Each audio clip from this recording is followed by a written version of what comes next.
नाज़रीन अस्सलाम वालेकुम। सियासत टीवी के खुसूसी प्रोग्राम खबर ख्याल में आपका खैर मकदम है। मैं मोहम्मद रियाज अहमद और मेरे साथी सैयद सज्जादुल हसनैन।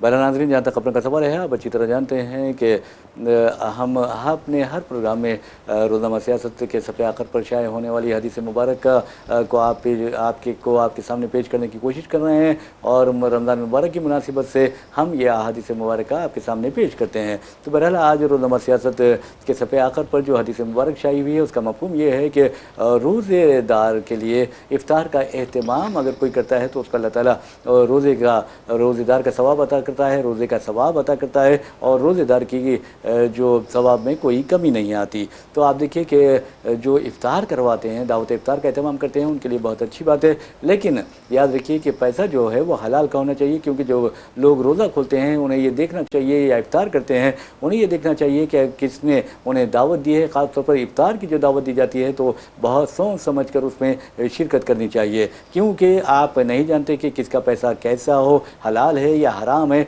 ये देखने की ज़रूरत है। अगर आप किसी सूदखोर की दावत इफ्तार में जाते हैं और उसके पैसे से जो दावत इफ्तार होती है उसमें रोज़ा खोलते हैं, इफ्तार करते हैं, तो समझिए कि रोज़ा भी गारत हो जाता है और आपके अमाल भी तबाह व बर्बाद हो जाते हैं। दुआएं भी शर्फ़ कबूलियत इख्तियार नहीं कर सकती, यानी दुआ भी कबूल नहीं होती। तो इसलिए सोच समझ कर इफ्तार की दावत कबूल करनी चाहिए और इफ्तार की दावतों में जाना चाहिए। तो बहरहाल नाज़रीन, हम खबरों की तरफ आपको लिए चलते हैं। आपको बताते हैं कि इसराइल और अमेरिका ने ईरान पर अपने हमलों का सिलसिला जारी रखा है और ईरान भी यानी पलटवार भी करता जा रहा है और ईरान अमेरिका और इसराइल की मुसीबतों में इजाफा भी करता जा रहा है। लेकिन आपको बता दूं कि एक बात यह है कि ईरान ने दावा किया है कि उसने हाल ताज़ा तरीन कार्रवाई में 160 अमरीकी सिपाहियों को मौत के घाट उतार दिया है, जबकि श्रीलंका के साहिल पर ईरान के एक जहाज़ को ये कहा जाता है कि यानी पानी में मौजूद कोई यानी सबमरीन के ज़रिए हमला किया गया, जिसके नतीजे में वो डूब गई और 100 जो उसके अहलकार थे उस जहाज़ पर सवार थे वो लापता बताए जाते हैं। और ये भी कहा जा रहा है कि 25 या 30 जो सेलर्स हैं उन्हें श्रीलंकन बहरी जो फोर्सेस हैं उन्होंने बचा लिया है। तो ये खबर बहुत अहम है और ये भी कहा जा रहा है कि जहाँ तक ईरान में शहीदों की तादाद का सवाल है, 1145 अफराद अब तक शहीद हो चुके हैं, जिसमें आपको बता दूं कि जंग के पहले दिन, आज तो 5वां दिन है, जंग के पहले दिन एक ही upper primary school elementary school पर इसराइल ने हमला किया था, बच्चियों के स्कूल पर, और उसमें 160 से ज़ायद बच्चियाँ या तालिबात शहीद हुई थी। तो बहरहाल ये खबरें हमारे पास है। लेकिन हिंदुस्तान की जहाँ तक बात है तो आपके नाज़रीन बता दूँ कि नीतीश कुमार बिहार के चीफ मिनिस्टर हैं, लेकिन अब ऐसा लगता है कि ज़्यादा दिन तक वो बिहार के चीफ मिनिस्टर नहीं रहेंगे, क्योंकि अब वो राज्यसभा जाने वाले हैं और उनकी जगह किसी बीजेपी लीडर को चीफ मिनिस्टर बना दिया जाएगा। नाज़रीन, आपको अच्छी तरह याद होगा कि सियासत टीवी के इसी प्रोग्राम में खबर ख्याल में हमने वाज़े तौर पर कहा था बिहार इंतखाबात के बाद के नीतीश कुमार की हालत बहुत ख़राब है और वो अजीब व गरीब हरकतें कर रहे हैं। हो सकता है कि अंदरूनी 6 माह ही उनको तब्दील कर दिया जाएगा, बीजेपी का चीफ मिनिस्टर होगा, और वैसा ही हुआ है। अब ये कहा जा रहा है कि नीतीश कुमार को राज्यसभा भेजा जाएगा और नीतीश कुमार की हालत आप अच्छी तरह जानते हैं। एक पुलिस उद्धारदार ने अपना नाम जाहिर न करते हुए बताया कि नीतीश कुमार ने जब से एक मुस्लिम लड़की का नकाब खींचा है तो तब से हम उनकी सिक्योरिटी पर तैनात जो पुलिस उद्धारदार हैं वो चौकस हो गए हैं, क्योंकि ये अजीब व गरीब हरकतें करने लगे हैं। तो हो सकता है कि कुछ ऐसा वैसा ना कर दें, तो इसलिए उनके अतराफ घेरा बनाए रखते हैं। तो बहरहाल वो राज्यसभा जा रहे हैं, उनके बेटे को चीफ मिनिस्टर के बजाय डिप्टी चीफ मिनिस्टर बनाया जा रहा है। तो ये खबरें वहाँ से आ रही हैं। नाज़रीन, आपको बता दूँ, एक तो ये भी खबर है, लेकिन दूसरी एक खबर है हैदराबाद तक बेंगलुर जो बुलेट ट्रेन है, बुलेट ट्रेन के बारे में ये कहा जाता है कि तकरीबन अगर आम सफ़र करेंगे, जबकि एक्सप्रेस ट्रेन से सफ़र करेंगे या फिर वंदे भारत ट्रेन से सफ़र करेंगे तो 8 घंटे में ये सफ़र तय होगा। लेकिन अब जो बुलेट ट्रेन हैदराबाद तक बेंगलुर या बेंगलुर तक हैदराबाद चलाई जा रहेगी, अब तो उसकी उस प्रोजेक्ट में पेशरफ्त हुई है, वो सिर्फ 1 घंटा 55 मिनट में आपको बेंगलुरु पहुंचा देगी हैदराबाद से, और बेंगलुरु से हैदराबाद 1 घंटा 55 मिनट में पहुंचा देगी। तो इस तरह की खबरें हमारे पास हैं। तो पहली खबर जो है वो है जंग जद्दाल से मुतालिक, और जैसा कि मैंने आपको बताया है कि सज्जाद साहब हमारे साथ हैं, तो हम चलते हैं सज्जाद साहब की तरफ और पूछते हैं कि जो श्रीलंका में जहाज़ को डुबोया गया है ईरान के, तो आप क्या समझते हैं कि इसमें अमेरिका का हाथ है, इसराइल का हाथ है? यकीनन देखिए, इस बात से इनकार नहीं किया जा सकता क्योंकि जंग जारी है, जंग मुसलसल चल रही है। जैसा कि आप जानते हैं गुज़श्ता रोज़ जो है रियाद में अमेरिकी सिफारत खाने पे हमला किया गया था। फिर दुबई में भी जो है अमेरिकी सिफारत खाने पे हमले की खबर मिली है आज। तो अमेरिका ने कल ही कहा था ट्रंप ने कि जो है इसका खमियाजा ईरान को भुगतना पड़ेगा और हम अपनी कार्रवाइयाँ तेज़ कर देंगे। तो इस सिलसिले में देखिए, इससे पहले ईरान ने कहा था कि हमने अमेरिका के जंगी जहाज़ पे मिसाइल दाग दिया है और जंगी जहाज़ के एक हिस्से को हमने नुकसान पहुंचाया है, ये जो है ईरान ने दावा किया था। तो ईरान, जैसे कि कहा जा रहा है कि अमेरिका का जंगी जहाज़ खलीज फ़ारस में जो है वो लंगरअंदाज है और उस जहाज़ से जंगी तैयारे ईरान पे हमले के लिए मुसलसल जो है उड़ान भरते जा रहे हैं। तो बहरहाल जो है इसी बीच में ये खबर आज की ताज़ा, बिल्कुल अभी थोड़ी देर पहले ये खबर आई कि श्रीलंका के कुछ मल्लाहों ने कुछ लोगों को बचाया है जो ईरान के सिपाही लगते हैं। और फिर ये खबर भी आई है कि ईरान के आबदोज़ को धमाके से उड़ा दिया गया और आबदोज़ में धमाके के बाद ये लोग जो आबदोज़ में मौजूद थे वो आबदोज़ से बाहर निकल गए थे और ये आबदोज़ से बाहर निकल के समंदर की सतह पर पहुंच गए थे और समंदर की सतह पे इनको तैरते हुए देख के श्रीलंका के एक जहाज़ ने इनको बचाया है और इनको जो है श्रीलंका, फ़िलहाल श्रीलंका मुंतकिल किया गया है। तो बहरहाल जो है इसमें कोई दो राय नहीं है कि ऐसा हुआ होगा, क्योंकि ये जंग अब देखिए सिर्फ जो है ज़मीनी जंग नहीं रही, सिर्फ फ़ज़ाई जंग नहीं रही, ये जंग चूँकि जो है समंदर में भी लड़ी जा रही है जंग, अमेरिका के बहरी बेड़े से जो है जंग को अंजाम दिया जा रहा है। अमेरिका के बहरी बेड़े से इजरायली जंगी तैयारे जो है ईरान में बमबारी कर रहे हैं। तो ऐसे में जैसे कि हम जानते हैं कि 2 दिन पहले ही ये खबर आई थी कि ईरान ने जो है वो आबनाए हुर्मुज़ को बंद कर दिया है ईरान ने, और ईरान ने साफ़ तौर पे कहा था कि आबनाए हुर्मुज़ से गुज़रने वाले किसी भी जहाज़ को बख्शा नहीं जाएगा, जला के राख कर दिया जाएगा। ये ईरान ने साफ़ तौर पे धमकी दी थी।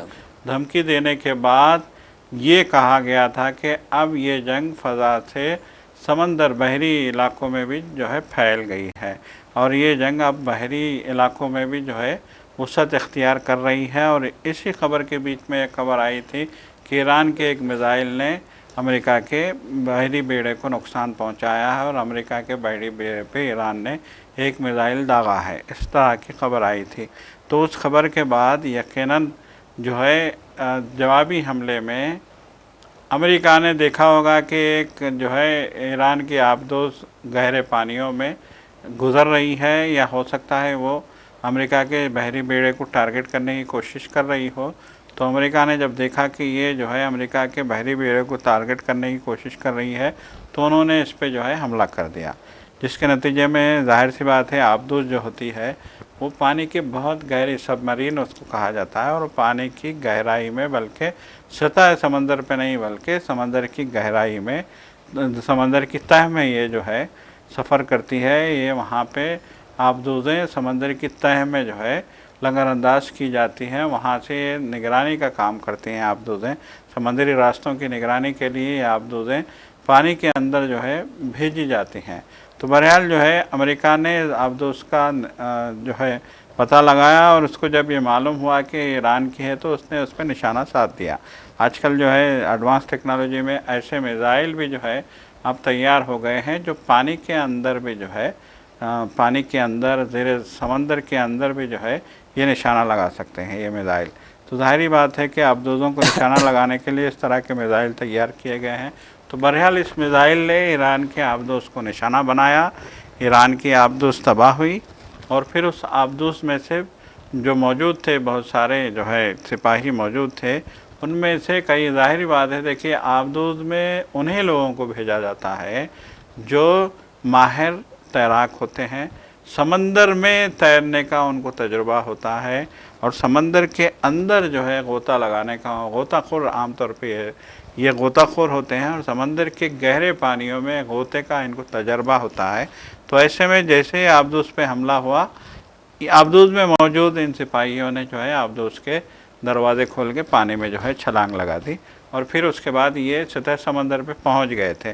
तो इनको सतह समंदर पे देख के वहाँ पे मौजूद, करीब में पास में मौजूद एक श्रीलंकाई जहाज़ ने, देखिए आबी जो सिस्टम है, आबी जो यहाँ के सिस्टम है, उस सिस्टम में हर जहाज़ पे ये पाबंदी होती है कि अगर वो किसी जहाज़ को डूबता देखे या किसी शख्स को जो है, किसी कश्ती को डूबता देखे या किसी शख्स को डूबता देखे, तो बचाना, पहले उसको बचाना हर जहाज़ की, समंदर में मौजूद हर जहाज़ की जिम्मेदारी है कि पहले वो शख्स को बचाए, फिर बाद में बाकी की कार्रवाइयाँ बाद में होती हैं। तो बहरहाल जो है वो सेलर्स ने, श्रीलंकाई सेलर्स ने इन सिपाहियों को बचा लिया है, और बाद में इस बात का पता चला है कि ये ईरानी सिपाही थे और ये आबदूस में मौजूद थे। बहरहाल नाज़रीन, आपको बता दूं कि जहाँ तक ईरानी जहाज़ को मार गिराने का सवाल है, इस सिलसिले में कहा जा रहा है कि एक सबमरीन साहिल श्रीलंका पर पहुंची और सबमरीन ने ईरानी जहाज़ को हमले का निशाना बनाया, जिसमें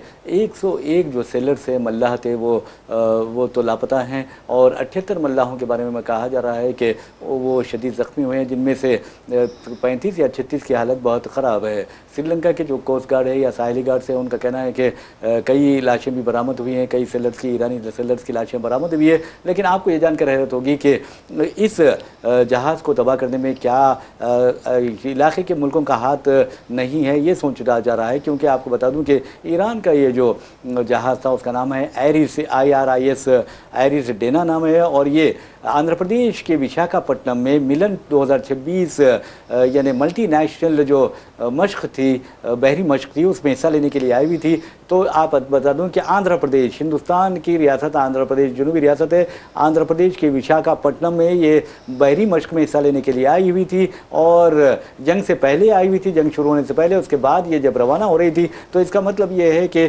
कहीं ना कहीं इसका इलाके के मुल्कों से ताल्लुक़ है, जिन्होंने हो सकता है कि अमेरिका को इत्तला दी, इसराइल को इत्तला दी, और इसराइल और अमेरिका के या मोसाद के एजेंट्स ने उस जहाज़ को तबाह व बर्बाद करके रख दिया, और ये भी कहा जा रहा है कि उसमें धमाके की भी आवाज़ सुनी गई है। तो बहरहाल नाज़रीन, आपको बता दूं कि पहले ही मोदी जी के दौरे इसराइल पर भी कई सवाल उठाए जा रहे हैं, और इस बारे में भी हमने आपको बताया है कि आखिर वो क्यों गए थे और उसके आने के बाद क्या हुआ। और आप ये भी सवाल किया जा रहा है कि आखिर अफगानिस्तान और पाकिस्तान की दरमियान जो लड़ाई है वो क्यों शुरू हुई, किसके दबाव के नतीजे में शुरू हुई, इसराइल ने मोदी जी पर क्या दबाव डाला कि अफगानिस्तान के तालिबान पर दबाव डाला जाए कि वो पाकिस्तान को हमला करते हुए पाकिस्तान के साथ को लड़ाई में मसरूफ़ रखे और इसराइल अपना काम ईरान में कर दे। तो बहरहाल बहुत से सवालात हैं। तो आपको ये बता दूं, ये एक अहम है, लेकिन एक झटका तो मैं समझता हूं कि हिंदुस्तानी सियासत में जो लगा है वो नीतीश कुमार का है, और नीतीश कुमार को अब मरकज़ी वज़ीर बनाया जाएगा, यानी राज्यसभा का रुकन बनाकर मरकज़ी वज़ीर बना दिया जाएगा। बीजेपी अब अपनी जो पूरी क़ुव्वत के साथ, मैं समझता हूँ कि बिहार में उसी तरह के सूरत हाल पैदा कर देगी जिस तरह आसाम और उत्तर प्रदेश में पैदा की गई। और ये बिहार हिंदुस्तान की दूसरी बड़ी रियासत है, अगर आप यानी उसके आबादी के हिसाब से भी देखा जाए तो। बहरहाल नाज़रीन, आपको बता दूं कि ये बहुत ही खतरनाक रुझान है, और हमने आपको पहले ही बता दिया था कि बिहार में बीजेपी का चीफ मिनिस्टर होगा। नीतीश कुमार के हालात जो है, ख़ास तौर पर जो दिमागी हालात है, उस पर शुक्र शुबात का इजहार किया जा रहा था। ऐसे में हमने आपको बताया था कि किस तरह नीतीश कुमार को हटाया जा सकता है और बीजेपी का चीफ मिनिस्टर ओहदे वज़ारत आला पर फायज हो सकता है। तो बहरहाल नाज़रीन, अब बीजेपी का चीफ मिनिस्टर होगा और डिप्टी चीफ मिनिस्टर के ओहदे पर नीतीश कुमार के बेटे को फायज किया जाएगा। तो सज्जा साहब, ये नुकसान का सौदा है या फ़ायदामंद सौदा है, ये बताइए आप। देखिए, पुरानी तारीख है बीजेपी की, हमेशा कहा है, उद्धव ठाकरे ने बार बार कहा था कि हमने 25 साल तक बीजेपी का साथ दिया और उसने हमारी पीठ में छुरा घोंपा। और उद्धव ठाकरे ने 25 साल के तजुर्बे के बाद जो है ये बात कही थी कि जो है बीजेपी जिससे हाथ मिलाती है उसको ख़त्म कर देती है। उनका एक ही एजेंडा है कि पहले हाथ मिलाओ, फिर हावी हो जाओ, फिर उसको ख़त्म कर दो। तो यही हमने देखा कि बीजेपी ने जहाँ जहाँ भी मुख्तलिफ़ जमातों के साथ हाथ मिलाया, अपनी हलीफ जमातों के साथ उसको ख़त्म करने का काम किया। इसकी कई मिसालें हैं, जैसे कि महबूबा मुफ्ती की जो है कश्मीर में बीजेपी ने महबूबा मुफ्ती की पीडीपी के साथ हाथ मिलाया था और फिर महबूबा मुफ्ती का खात्मा उसने कर दिया था। इसी तरीके से मुख्तलिफ़ रियासतों में बीजेपी मुख्तलिफ़ सियासी जमातों से हाथ मिलाती रही है और उनको ख़त्म करती रही है। जैसा कि कर्नाटक में जो है देवेगौड़ा की जमात को ख़त्म किया बीजेपी ने, उसी तरीके से बीजेपी ने नीतीश कुमार से हाथ मिलाया हुआ था। कई वर्षों तक नीतीश कुमार के साथ बीजेपी बिहार में जो है हुकूमत साझेदारी में हुकूमत चलाती रही, लेकिन हालिया इलेक्शन के बाद जिस तरह से जो है बीजेपी की सीटें बढ़ गई थी और वो नंबर 1 सबसे बड़ी जमात बन के उभरी थी बिहार में, उस वक्त से ही इस बात की छेमीगोइयाँ की जा रही थी, इस बात की क़यास आराइयाँ की जा रही थी कि बीजेपी जो है अब नीतीश कुमार को किनारे लगाने वाली है, अब नीतीश कुमार का पत्ता वहाँ पे काटा जाएगा। तो आज जिस तरह की खबर आ रही है कि नीतीश कुमार को राज्यसभा का मेंबर बनाया जाएगा और उन्हें राज्यसभा में भेज दिया जाएगा और बिहार में उनके बेटे को डिप्टी सीएम की सीट दी जाएगी और बीजेपी बिहार में जो है वज़ीर आला का ओहदा संभाल लेगी। देखिए, इससे पहले इलेक्शन के बाद बीजेपी ने होम मिनिस्ट्री जो है अपने आदमी को दी थी, बीजेपी के हिस्से में आई थी होम मिनिस्ट्री। तो तभी लोगों ने कहा था कि बिहार की तारीख में पहली बार ऐसा हुआ है कि बिहार की होम मिनिस्ट्री बीजेपी के खाने में गई है और ये बात तशवीशनाक है। ये बिहार के लोगों ने भी कहा था। नहीं, अब देखिए वो होम मिनिस्ट्री वापस ले जा सकती है। नीतीश कुमार ये करना चाहिए, मैं समझता हूँ कि बार्गेनिंग करना चाहिए। देखिए, आप देखिए, एक हकीकत तो ये है रियाज साहब, आज भी मरकज़ में बीजेपी सरकार नीतीश कुमार और जो है चंद्रबाबू नायडू के कंधों पे खड़ी है जी। ये 2 बेसाखियाँ हैं तो बीजेपी की सरकार है। अगर नीतीश कुमार आज इस सूरत हाल में अगर बीजेपी के साथ इस तरह की जो है एग्रीमेंट करते हैं और इस तरह से बीजेपी की मान लेते हैं और बिहार छोड़ देते हैं, तो फिर एक मानों में उनकी जमात का खात्मा हो जाएगा। देखिए, वक्ती फ़ायदा तो नीतीश कुमार को ये लग रहा है कि उनका बेटा डिप्टी सीएम बन जाएगा, लेकिन जिस तरह से नीतीश कुमार जैसे ज़ीरक सियासतदान को उन्होंने ख़त्म किया है, तो फिर उनका बेटा किस खेत की मूली है, सवाल। बिल्कुल समझता हूँ, और मूली का मैं समझता हूँ आजकल बहुत ज़्यादा ज़रूरत भी है। जी बिल्कुल, पॉलिटिकल मूली बन जाएगा बेटा। बिल्कुल बिल्कुल बिल्कुल। तो जो है बहरहाल जो है नीतीश कुमार को समझना चाहिए। देखिए, मौका ये सबसे ज़्यादा मुनासिब मौका तो ये है कि मरकज़ से बीजेपी को जो है इक़्तिदार से बेदखल किया जाए, क्योंकि मुल्क के हालात बद से बदतर हो रहे हैं। खारजा पॉलिसी संगीन शक्ल इख्तियार कर गई है और मुल्क की सूरत हाल बहुत ख़राब है। बेरोज़गारी, माशी इन्हतात और जो है ये जो बहरानी दौर पैदा हो गया है, ये बहुत तशवीशनाक शक्ल इख्तियार कर सकता है। सोने की कीमतें आसमान से छू रही हैं, डॉलर की कीमत भी कदर भी आसमान से छू रही है। हिंदुस्तान का रुपया डॉलर के मुकाबले 90 के जो है 92.16 हो गया है। बताइए, अब 100 का जो है वो क्रॉस करेगा, 100 के टारगेट को क्रॉस करेगा, ऐसा मालूम हो रहा है। तो इन हालात में यकीनन ये एक बहुत ही जो है तशवीशनाक बात है कि इन हालात में बीजेपी और नीतीश कुमार जो है बीजेपी के मनमानी फ़ैसलों को जो है अगर कबूल कर रहे हैं तो उनकी भी जो है जमात का सफाया हो जाएगा। तो बहरहाल जो है देखिए, अब ये नीतीश कुमार की स्वाबदीद पे है कि वो क्या फ़ैसला लेते हैं, लेकिन फ़िलहाल तो यही दिख रहा है कि नीतीश कुमार को आहिस्ता से चीफ मिनिस्टर की कुर्सी से हटाया जाएगा और बीजेपी रियासत बिहार पे पूरा कब्जा जो है अपना हासिल कर लेगी। बहरहाल नाज़रीन, आपको बता दूं कि जहाँ तक सवाल है, आपको ये बताना ज़रूरी है कि हिंदुस्तान ही नहीं बल्कि कई ऐसे ममालिक हैं जिनका तेल पर इन्हिसार है, यानी तेल के इंपोर्ट पर इन्हिसार है। तो आपको बता दूं कि हिंदुस्तान का जहाँ तक सवाल है 88% जो है वो इन्हिसार करती है बैरूनी ममालिक के तेल पर। और आपको ये भी कहें कि अपनी ज़रूरत के लिए 88% तेल वो बैरूनी ममालिक से मंगवाती है, ख़ासतौर पर रूस से, सऊदी अरब से और मुत्तहिदा अरब इमारात वगैरह से।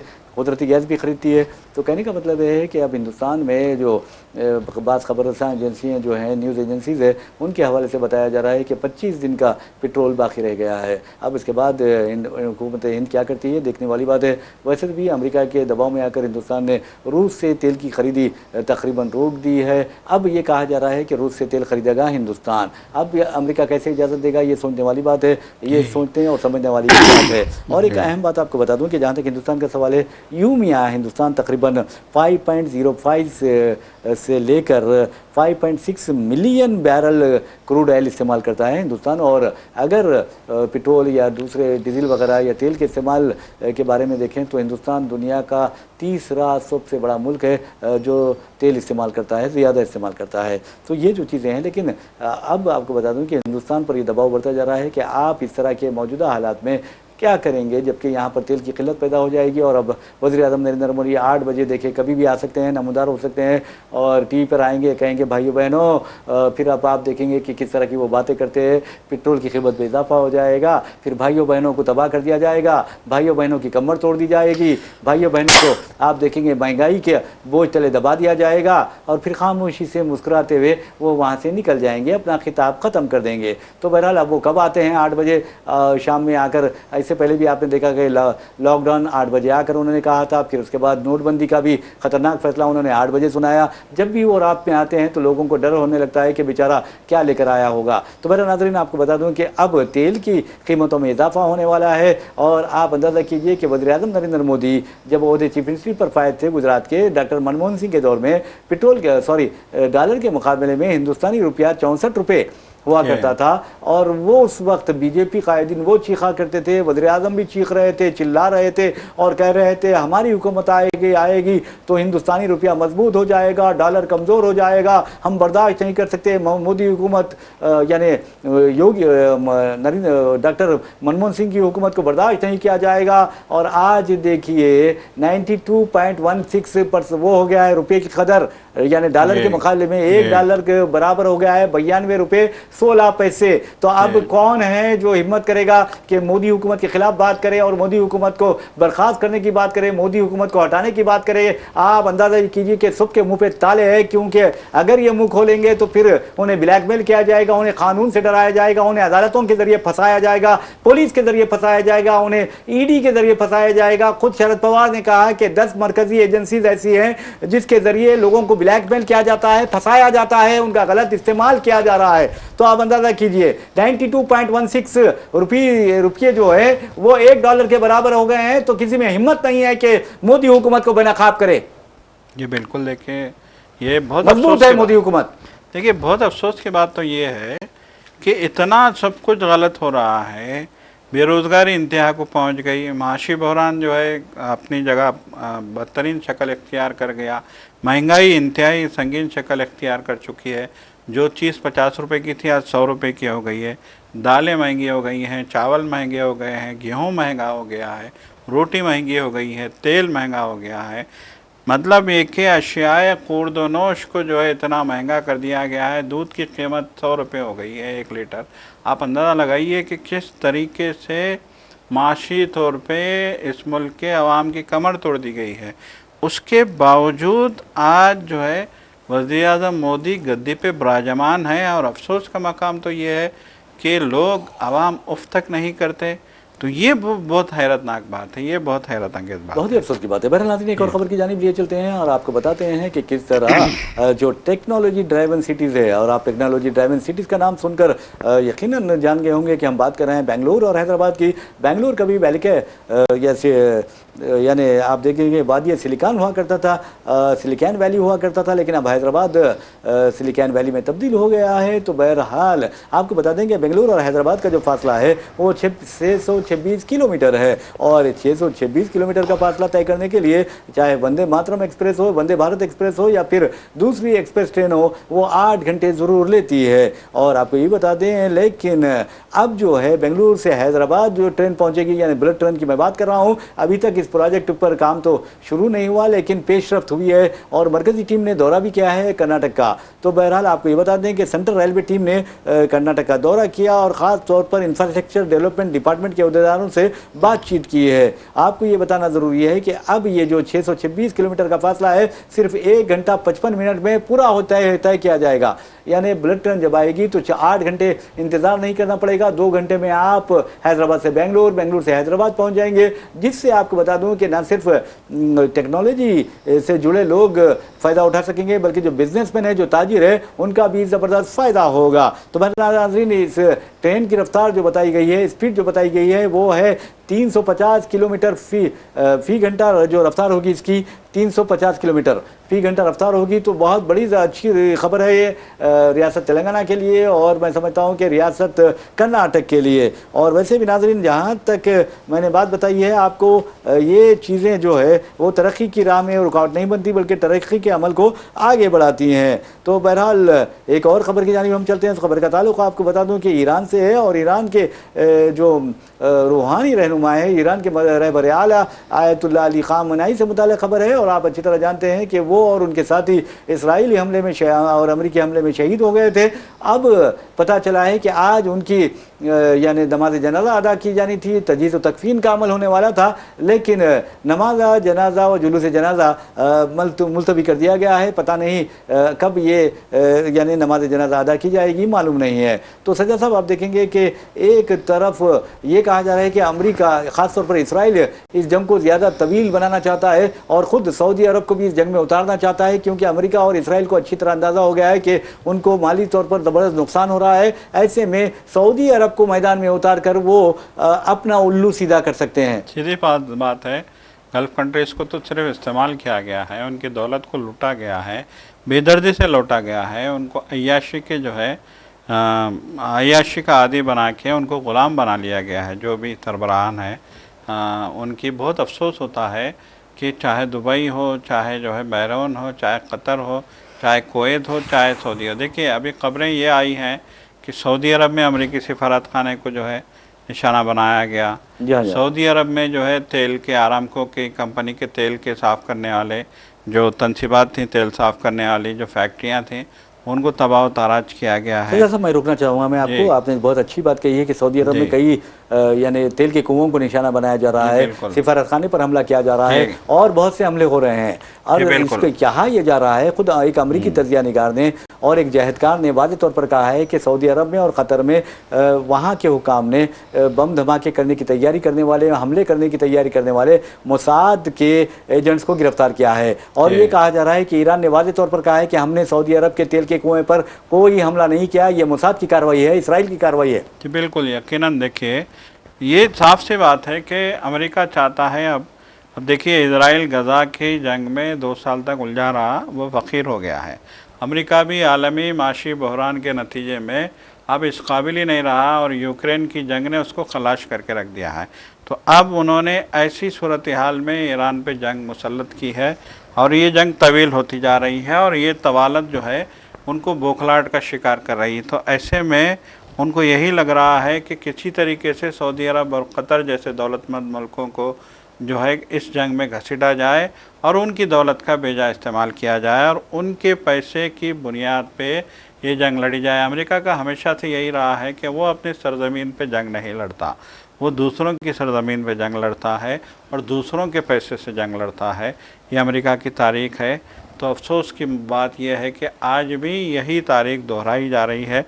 ज़रूरत इस बात की है कि हमारे जो इस्लामी ममालिक हैं वो इन कबीसों की जो है, इन साजिशों को महसूस करें, समझें और इनकी कबासत को जो है पूरी तरीके से महसूस करें, देखें और जो है स्टडी करें, उसके बाद ही जो है फ़ैसला लें। वरना तो जो है तबाह, ईरान भी तबाह हो रहा है, गज़ा भी तबाह हो गया, सऊदी अरब और दीगर क़तर भी जो है, ये ममालिक भी तबाह हो जाएंगे।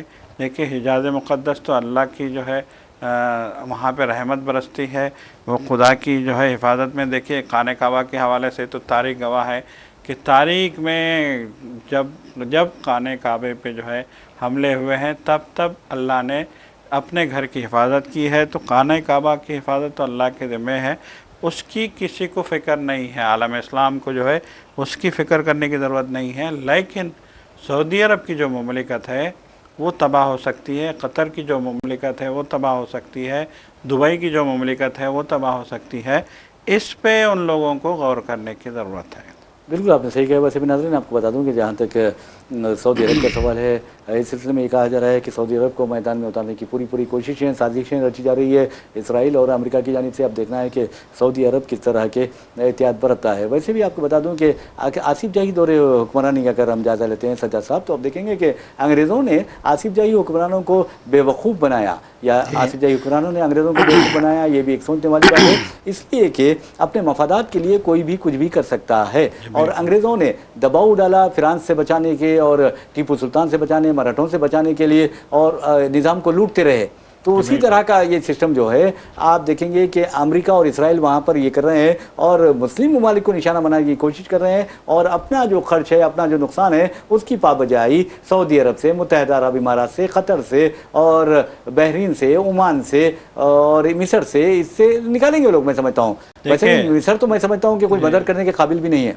जी बिल्कुल। देखिए हालिया दिनों में ट्रम्प जब सऊदी अरब गए थे, जब क़तर गए थे, तो उनको जहाज़, प्लेन के जहाज़ जो है तोहफे में दिए गए, तोहफे में दिए गए थे। तो उनको सोचना चाहिए कि किसके साथ आप जो है दोस्ती कर रहे हैं और किससे आपकी दुश्मनी है। ये जो है अब सऊदी अरब को और क़तर को सोचने की ज़रूरत है। बहरहाल नाज़रीन, इसी के सोच के साथ हम अपना प्रोग्राम खबरों ख्याल इख्तिताम को पहुंचाते हैं। अपने मेज़बान मोहम्मद रियाज़ अहमद और मेरे साथी सैयद सज्जादुल हसनैन को इजाज़त दीजिए। इंशाअल्लाह फिर मुलाकात होगी, फिर बात होगी। तब तक के लिए अल्लाह हाफ़िज़। अल्लाह।